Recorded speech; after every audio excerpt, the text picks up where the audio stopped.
নাবালিকা বিয়ের সঙ্গে যে ব্যাপারটা অত্যন্ত স্বাভাবিকভাবেই জড়িত হয়ে যায় সেটা হচ্ছে টিনেজ প্রেগন্যান্সি। এই ক্ষেত্রে দেখতে পাওয়া যাচ্ছে দেশের টপ 5 স্টেটের মধ্যে পশ্চিমবঙ্গ আছে। রাজ্যে গড়ে প্রতি 6 জন গর্ভবতী মহিলার মধ্যে 1 জন করে টিনেজার।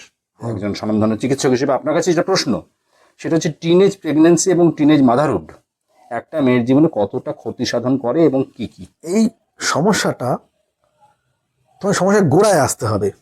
ক্ষতি সাধন তো করেই, কারণ সে তার একজন সন্তান, মানে একটা মানুষ, একটা মানুষের দায়িত্ব নেওয়ার মতন অবস্থায় সে নিজেই নেই।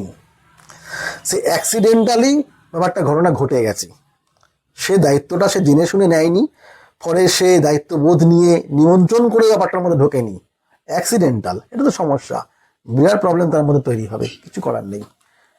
এইখানটায় আমাদের ওই যে বললাম শিক্ষার সমস্যা, অসচেতনতার সমস্যা।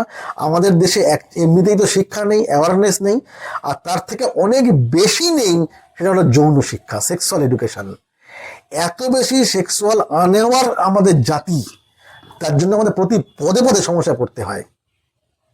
ফলে একজন মেয়ে যদি এরকম টিনেজার হয়ে প্রেগনেন্ট হয়ে যায়, তাকে অনেক সমস্যা পড়তে হবে, তার পুরোটাই প্রায় সমস্যা। আমি যে জায়গাটা আপনার কাছে বিশেষ করে জানতে চাইছি সেটা হচ্ছে যে, বিশেষ করে আমি সমাজের কাছে বার্তাটা দেওয়ার জন্য জানতে চাইছি, সেটা হচ্ছে যে এই যে আমাদের 18কেই ধরে নেওয়া হয়েছে এখন, তো তার নিচে যদি 16, 17, 15 এরকম জায়গায় যদি বিয়ে হয় তাহলে মোটামুটি টিনেজার বা কম বয়সী মেয়ে হিসেবে আমরা ধরে নিচ্ছি।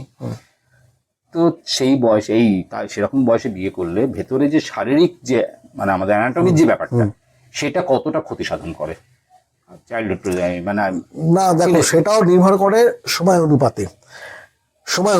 50 বছর আগে হলে অনেক ক্ষতি সাধন করতো, কিন্তু আজকের 18 আর 50 বছর আগের 18 এক নয়। এটা সময় অনুযায়ী তার পুষ্টি, তার ফ্যামিলির, তার নিউট্রিশন, তার ব্লাড, তার জিন, এইগুলোর উপর ডিপেন্ড করে। তার সঙ্গে সমাজের যে ভূখণ্ডে বাস করে সেখানকার জলীয় আবহাওয়া, তার উপর নির্ভর করে এটা। এটা না চেঞ্জেবল ব্যাপার, একটা খুবই চেঞ্জেবল ব্যাপার।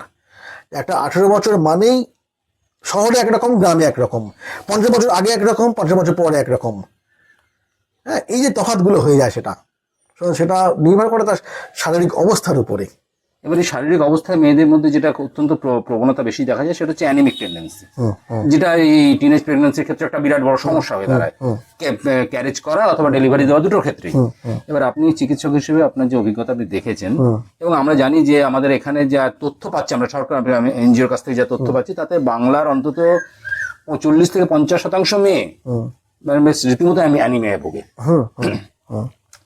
তো তাহলে এই পরিমাণ অ্যানিমিক টেন্ডেন্সি নিয়ে কম বয়সে মানে মাদারহুড তাদের অ্যানাটমিক্যালি বা এতে ভীষণভাবেই ক্ষতি করে। এটা কি আমাদের ক্ষতি তো করেই, কিন্তু সেটা যে কম বয়সী বলেই হচ্ছে, এবং সে 18 বছরের মেয়েটা যার অ্যানিমিক রয়েছে, যার হিমোগ্লোবিন মাত্রাটা কম, অথচ তার 25-এ গিয়ে কমে যাচ্ছে, তাও হচ্ছে না। তো সেটা তো হচ্ছে না। তাকে যে 4টে বছর পরে করো তার ফিজিক্যাল দিয়ে স্ট্রেংথ বেড়ে যাবে, তা নয়। সব ক্ষেত্রে তা নয়।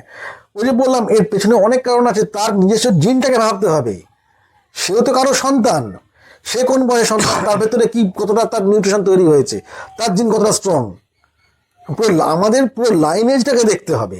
সেই অনুযায়ী যে আমাদের দেশের মেয়েদের তাদের রক্তের জোর অনেক কম, হরমোনাল সিক্রেশন ঠিক জায়গা হয় না, ইউটেরাস ঠিক মতন তৈরি হয় না, তার সেই ব্যাপারটা, তার একটা সন্তান নেওয়ার মতন অবস্থা অনেক ক্ষেত্রেই তৈরি হয় না। অপুষ্টির কারণে, অপুষ্টির কারণে আমাদের দেশে অবহেলিত বা তাদের নিজেদের মনের মধ্যে অবহেলা ঢুকে গেছে।